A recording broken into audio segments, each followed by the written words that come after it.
Much of Christian theology begins with a single idea, that all humanity is sinful by nature because of Adam's disobedience. This doctrine, called original sin, teaches that we are born guilty and separated from God, that only a divine sacrifice could make us worthy again. But this doctrine was not taught by Jesus. It was introduced by Paul when he wrote, "Therefore, just as sin entered the world through one man and death through sin, and in this way death came to all people, because all sinned." Paul's interpretation paints humanity as fallen by birth, even before choosing right or wrong and in need of redemption through blood. But let's step back and look again at what Jesus actually said.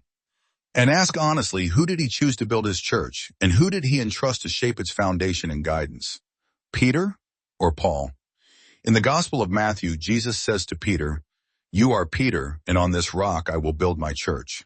Not on Paul, not on any other figure, on Peter. Peter wasn't chosen for his charisma, but because Jesus gave him a divine promise.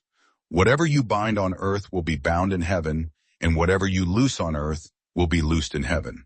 That's not just authority, that's divine guidance. Now, let's be fair. Paul was a powerful teacher, a sincere and courageous soul. His letters have inspired countless believers. But Paul never walked beside Jesus during his ministry.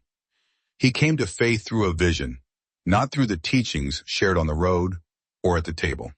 Even Peter wrote about Paul's writings. There are some things in Paul's letters that are hard to understand, which the ignorant and unstable distort, as they do the other scriptures, to their own destruction.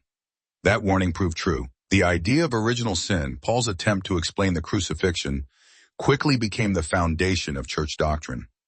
But most early believers were unlettered, new to the path, and easily misled. They lacked deep understanding. They had no logical or spiritual foundation. They were, as Peter warned, ignorant and unstable.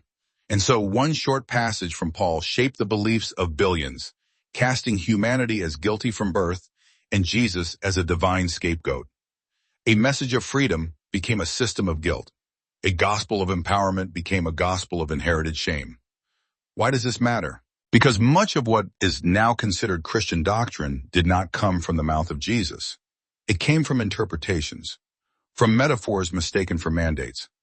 When people quote Isaiah to justify the doctrine of substitution, they forget that the prophets spoke of punishment, not as fire but as silence, as the withdrawal of divine guidance.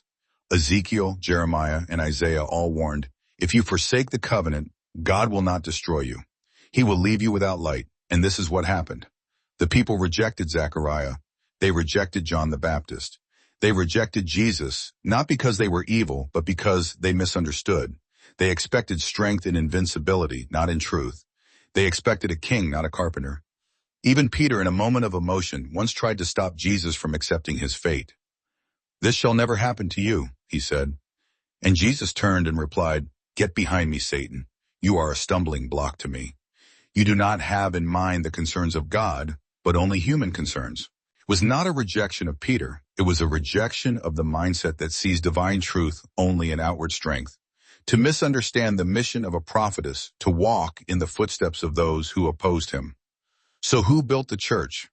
Jesus gave Peter the keys to the kingdom and promised that heaven would confirm his guidance. Let us honor Paul's contribution, but let us not give him a role Jesus never assigned.